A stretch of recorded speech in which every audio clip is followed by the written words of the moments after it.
अस्सलाम वालेकुम everyone, I hope you all are doing great. तो आज के इस व्लॉग में हम आपके साथ शेयर करेंगे जापान का एक बहुत ही फेमस फेस्टिवल जो हर समर यहाँ पे सेलिब्रेट किया जाता है। इसे थानापाता मत्सुरी कहते हैं और अगर इसे इंग्लिश में ट्रांसलेट करें तो इसे स्टार फेस्टिवल भी कहते हैं। ये बहुत फेमस फेस्टिवल है। तो इस वीडियो में हम आपके साथ शेयर करेंगे कि इस स्टार फेस्टिवल पर लोग क्या करते हैं, इसे क्यों सेलिब्रेट किया जाता है और इसे कैसे सेलिब्रेट करते हैं। तो वीडियो को अंत तक ज़रूर देखें क्योंकि ये वीडियो बहुत ही इंटरेस्टिंग होने वाली है। So let's start with some brief introduction to the history. Tanabata basically एक स्टोरी बेस्ड फेस्टिवल है जो कि एक चाइनीज़ एंशियंट टेल पे बेस्ड है और बाद में इसे जापान में इंट्रोड्यूस करवाया गया था इन 755 और तभी से लोग इसे यहाँ पे सेलिब्रेट कर रहे हैं।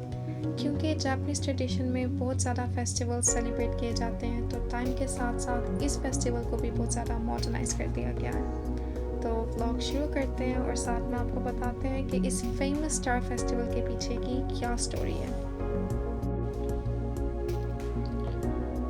ये बेसिकली एक लव स्टोरी है। जिस तरह पाकिस्तान में हीर रांझा की कहानी है, लैला मजनू की कहानी है, ये भी कुछ उसी तरह की है, लेकिन डिफरेंस ये है कि ये स्टार्स की कहानी है और एक इमेजिनरी स्टोरी है। तो बेसिकली इस स्टोरी में दो स्टार्स की लव स्टोरी के बारे में बताया गया है, जिसमें एक स्टार एल्टेयर है जिसको रिप्रेजेंट किया गया है एज हिकोबोशी जो कि लड़का है, और एक स्टार वेगा है जो कि गैलेक्सी का बहुत ही ब्राइट स्टार है और उसको रिप्रेजेंट किया गया है एज अ प्रिंसेस जिसका नाम ओरिहिमे है। ओरिहिमे बादशाह की बेटी है जो कि बहुत ज़्यादा हार्ड वर्किंग है और बहुत ही खूबसूरत से कपड़े बनाती है। गैलेक्सी की दूसरी साइड पे हिकोबोशी रहता है जो कि एक चरवाहा है और वो भी बहुत ज़्यादा हार्ड वर्किंग होता है। तो बादशाह अपनी बेटी का रिश्ता उसके साथ तय कर देता है और कुछ ही अरसे में दोनों की शादी हो जाती है। क्योंकि वो मिल्की वे की दूसरी साइड पे रहता है तो आने जाने में जो टाइम वेस्ट होता था उसकी वजह से दोनों अपनी ड्यूटीज़ ठीक तरह से परफॉर्म नहीं कर पाते और ये इस वजह से बादशाह को बहुत ज़्यादा गुस्सा आ जाता है और वो दोनों को सेपरेट कर देता है। लेकिन बादशाह क्योंकि अपनी बेटी से बहुत ज़्यादा प्यार करता है तो उससे वो ये वादा लेता है कि अगर वो दोनों ठीक तरह से अपनी ड्यूटीज़ परफॉर्म करें पूरा साल तो वो साल में एक दफ़ा उन दोनों को मिलने की इजाज़त दे सकता है।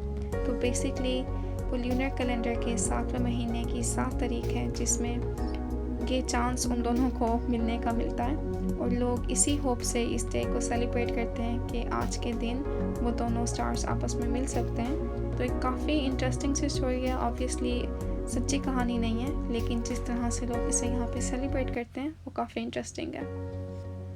इसे सेलिब्रेट करने के लिए रोड्स को डेकोरेट किया जाता है लाइट्स के साथ, बैम्बू ट्रीज़ के साथ। यहाँ पे फूड स्टॉल्स लगते हैं। तो आप देख सकते हैं कि ये प्लेस इतनी ज़्यादा क्राउडेड नहीं है। ये जैसे जैसे रात होती जाएगी ये प्लेस क्राउडेड होती जाएगी, लेकिन दूसरी वजह कोविड की भी है। कोविड की वजह से यहाँ पे इतना ज़्यादा रश नहीं है, लेकिन नॉर्मली ये फुल जगह पैक्ड होती है, बहुत से लोग होते हैं। यहाँ पे परेड्स होती हैं, बहुत मज़ा आता है। तो अभी आज जिस तरह से ये सेलिब्रेट कर रहे हैं कोविड में, हम आपको वो शो कराएंगे। तो आप देख सकते हैं कि इस टाइम पे भी यहाँ पे बैम्बू ट्रीज़ लगाए गए हैं रोड की साइड पे, और इन ट्रीज़ के ऊपर आप पेपर्स देख रहे होंगे कलरफुल। इन पेपर्स के ऊपर विशेस लिखी हुई हैं। लोग पेपर इन कलरफुल पेपर के ऊपर विशेस लिख के यहाँ पे हैंग करते हैं इस उम्मीद के साथ कि इनकी विशेस पूरी हो जाएंगी। आपने शायद वीडियो में नोटिस किया होगा कि मैंने किसी का फेस इतना क्लियरली शो नहीं किया वीडियो में, क्योंकि जापान में दूसरों की प्राइवेसी को बहुत ज़्यादा रिस्पेक्ट दी जाती है। आप किसी का भी फेस यूं ही कैमरे में ऐड नहीं कर सकते विदाउट टेकिंग परमिशन। आपको सबसे पहले उनसे इजाज़त लेनी पड़ती है और फिर ही आप उनका फेस कैमरे में ऐड कर सकते हैं। आई am not sure if it's a thing in Pakistan और नॉट, लेकिन यहाँ पे दूसरों की प्राइवेट लाइफ में आप इंटरफेयर नहीं कर सकते। अगर even though if it's putting their face on the camera, आपको पहले उनसे इजाज़त लेनी पड़ती है, which is a good thing कि आप फिर इस तरह आप ईज़िली कहीं पे भी घूम सकते हैं without having the fear of being recorded. तो I hope you will bear with the shaky camera. यही वजह थी कि मेरा कैमरा इतना ज़्यादा शेक कर रहा था। ये वो बैम्बू ट्रीज़ हैं जिनके ऊपर लोग अपनी विशेस लिख के हैंग करते हैं। कलरफुल पेपर्स होते हैं। कोई भी पेपर आप इसके लिए यूज़ नहीं कर सकते। फिक्स्ड पेपर होता है जिसके ऊपर आप विशेस लिखते हैं और यहाँ पे हैंग करते हैं। और इन कलरफुल पेपर्स की वजह से और साथ में जो इसके ऊपर लाइट्स लगी हुई हैं उसकी वजह से ये ट्रीज़ और भी ज़्यादा अच्छे लगने लगते हैं। तो इस सेलिब्रेशन के नेक्स्ट डे ही इन ट्रीज़ को बर्न कर दिया जाता है या फिर इनको पानी में बहा दिया जाता है, लेकिन मोस्टली इनको बर्न ही किया जाता है। इस पेपर के ऊपर विश लिखने के साथ साथ लोग अपना नाम भी लिखते हैं, विच इज़ क्वाइट फनी के बाद में आप किसी की भी विश इजीली पढ़ सकते हैं। जिस तरह यहाँ पे एक लड़की ने विश लिखी हुई थी कि वो BTS के कंसर्ट पर जाना चाहती है आफ्टर कोविड गेट्स ओवर। ज़्यादा फीसद लोगों ने यही विश की हुई थी कि जल्दी से कोविड ख़त्म हो जाए, क्योंकि आप देख सकते हैं कि कोविड की वजह से कितना ज़्यादा स्ट्रेसफुल माहौल हो चुका है। आप कहीं पे जा नहीं सकते, बहुत ज़्यादा रेस्ट्रिक्शंस हो चुकी हैं। आई होप इस वक्त के कोविड जल्दी ख़त्म हो जाए।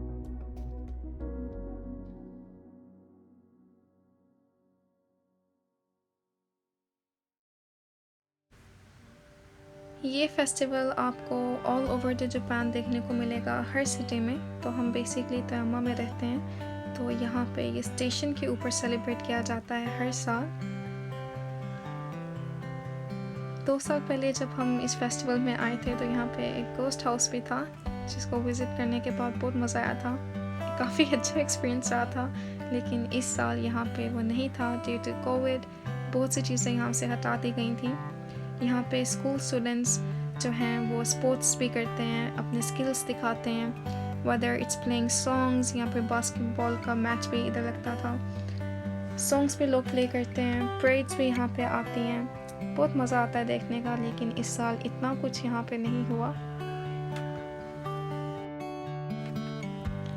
इस फेस्टिवल्स की जो डेकोरेशन है वो बेसिकली जुलाई से शुरू होती हैं और अगस्त तक रहती हैं, लेकिन जो सही वाली इसकी सेलिब्रेशन है वो जुलाई 7 को या फिर अगस्त 8 को सेलिब्रेट की जाती हैं।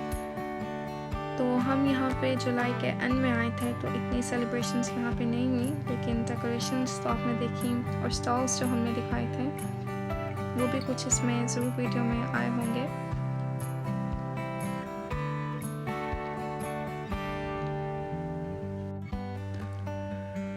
देखने में इसका व्यू बहुत ही ज़्यादा ब्यूटीफुल है। आप देख सकते हैं जो कलर कंट्रास्ट है, जो विश लिस्ट यहाँ पे लटकाई गई है, ऊपर से आसमान का जो कलर है, इट्स जस्ट ऑल सो ब्रेथटेकिंग। एक बहुत रिलैक्सिंग सा व्यू है। ऑब्वियसली दूसरे ईयर्स के साथ कंपेयर किया जाए तो ऐसा बिल्कुल भी नहीं होता, क्योंकि बहुत ज़्यादा शोर भी होता है। यहाँ पे परेड्स होती हैं, लेकिन मज़ा आता है। बट इट वॉज गुड कि इस साल इतना कुछ तो नहीं था, but we did get a chance to visit. और आपके साथ जापान का जो ट्रेडिशन है वो भी हमें शेयर करने का मौका मिल गया।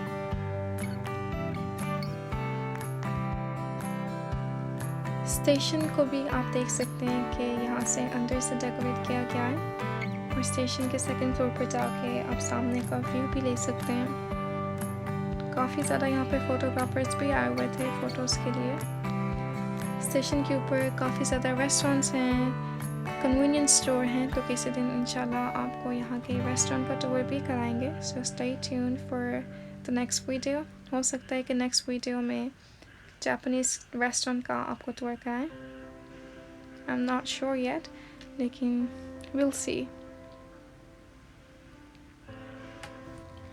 I hope you have enjoyed watching today's video, and if you did, don't forget to hit that like and subscribe button. Thanks for watching, and until next video, Allah Hafiz.